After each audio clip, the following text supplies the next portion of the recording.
Hi నమస్తే అందరికీ. ఈ మార్చ్లో నేను వైనాడ్ వెళ్ళాను. జనవరి నెలలో చాలా చల్లగా ఉంటుంది, కానీ నేను వెళ్ళిన మార్చ్లో కొంచెం వేడిగానే ఉంది. మనం అక్కడ 4 రోజుల ట్రిప్ చూసుకున్నట్టయితే డే 1లో Chembra peak and 900 Kandi cover చేయాలి. డే 2లో Pookode lake Lakkidi view point cover చేయాలి. డే 3లో కురువా ఐలాండ్ తిరునెల్వేలి టెంపుల్ చూసుకోవాలి. డే 4th రోజు ఎడక్కల్ కేవ్ చూసుకోవాలి. ఇంకా టైం మిగిలితే కరపుల డ్యామ్ కవర్ చేయండి. ఇది ఎర్లీ మార్నింగ్ బస్లో వైనాడ్ వెళ్తున్నప్పుడు తీసిన వీడియో. మనకి చుట్టూ పొగమంచు, చక్కని చెట్లు, అందమైన ప్రకృతి మనకు స్వాగతం పలుకుతుంది.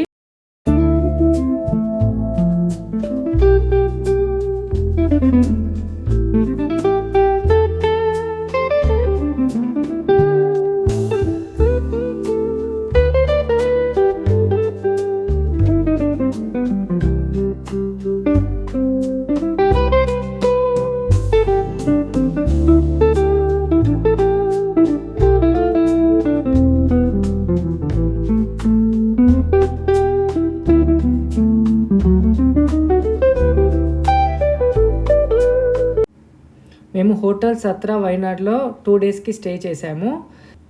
ఒక బైక్ని రెంట్కి తీసుకొని ఇంకా ఆ 2 డేస్ మొత్తము బైక్ పైనే అన్ని వ్యూ పాయింట్స్ కవర్ చేసాము మేము.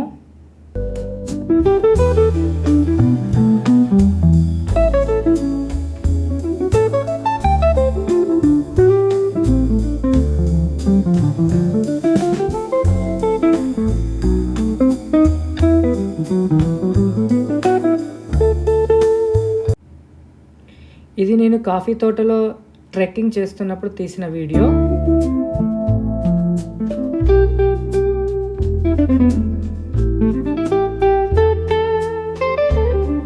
ఎర్లీ మార్నింగ్ ఈ చోట్లో మంచి ఫోటోషూట్ వ్యూ ఉంది.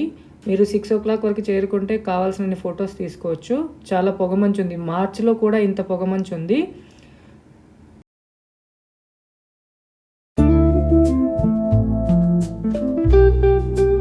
ఇది 900 క్యాండీ ఎకో పార్క్ టికెట్.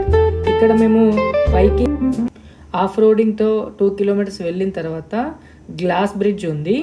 ఇక్కడ కింద నడుస్తున్నప్పుడు మన కాళ్ళ కింద భూమి లేకుంటే ఎలా ఉంటుందో అలా ఉంది.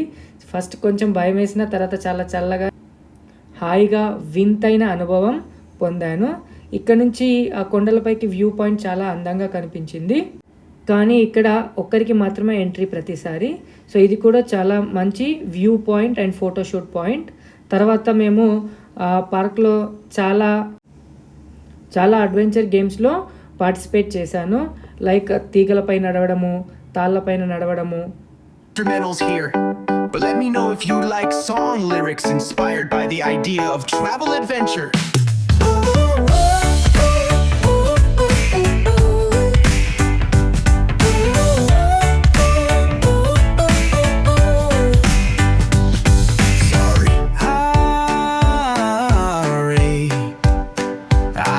Provide instrumentals here, but let me know if you like song lyrics inspired by the idea. ఇలా రోప్ పై నడుస్తున్నప్పుడు చాలా భయం వేసింది. సర్కస్ చేసేవాళ్ళు అంత ఈజీగా తాడుపై ఎలా నడుస్తారో తలుచుకుంటే వాళ్ళని అభినందించాలనిపించింది.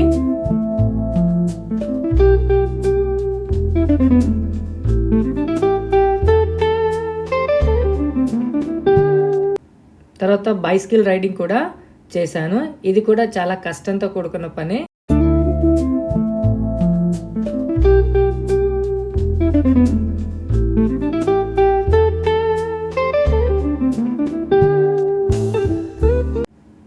తర్వాత ఆర్చరీ గేమ్స్లో అండ్ షూటింగ్ గేమ్స్లో కూడా పార్టిసిపేట్ చేశాము.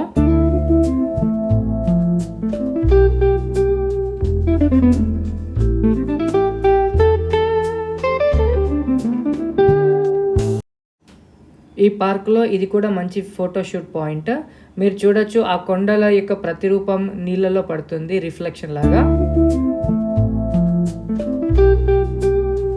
అదే రోజు సాయంత్రానికి జంగల్ బుక్ బర్డ్స్ పార్క్ రీచ్ అయ్యాము. నెక్స్ట్ డే మార్నింగ్ బాణాసుర డ్యామ్కి వెళ్ళాము. యాక్చువల్గా ఇది నవంబర్, డిసెంబర్, జనవరి నెలల్లో చాలా పచ్చగా ఉంటుంది, ఎక్కువ నీళ్ళతో ఉంటుంది. కానీ మేము వెళ్ళింది మార్చ్లో కాబట్టి గ్రీనరీ చాలా తగ్గిపోయింది, నీళ్ళు కూడా చాలా తగ్గిపోయాయి. ఇది కూడా మంచి టూరిస్ట్ స్పాట్.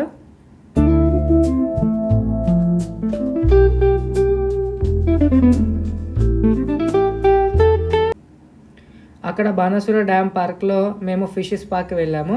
ఇది కూడా మంచి ఎక్స్పీరియన్స్ని ఇచ్చింది నాకు.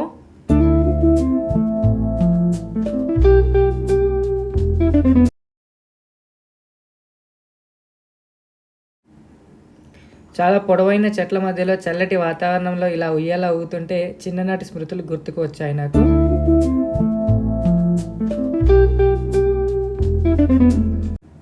తర్వాత లంచ్ టైంలో మా ఫ్రెండ్ అక్కడ లోకల్ ఫిష్ ఆర్డర్ చేశాడు. చాలా బాగుంది టేస్ట్, కానీ రైస్ కొంచెం లావుగా ఉంది, తినలేకపోయాము. తర్వాత రోజు మేము ఎడక్కల్ కేవ్స్కి వెళ్ళాము. ఇది చాలా కష్టమైన దారి, చాలా ఎక్కువసేపు నడవాల్సి ఉంటుంది మెట్ల దారిలోన. తను చాలా ఈజీగా నడుచుకుంటూ వెళ్ళాడు, బట్ నాకు కొంచెం కష్టంగా అనిపించింది.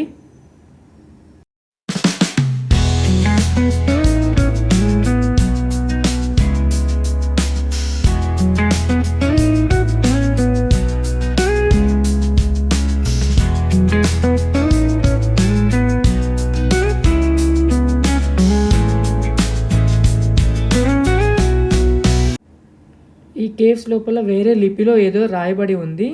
గైడ్ ఎక్స్ప్లెయిన్ చేస్తున్నాడు కానీ మాకు అర్థం కాలేదు బికాస్ ఆఫ్ లాంగ్వేజ్ బ్యారియర్.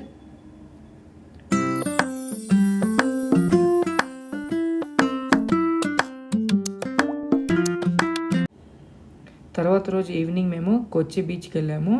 ఇంకా ట్రైన్ రావడానికి 3-4 గంటల టైం ఉండడంతో అక్కడ ఈవినింగ్ సన్సెట్ చూద్దామని వెళ్ళాము. అక్కడ బీచ్ వ్యూ రెస్టారెంట్లో మేము క్విల్ ఎగ్స్ తిన్నాము. ఇది కూడా చక్కని ఎక్స్పీరియన్స్ మాకు.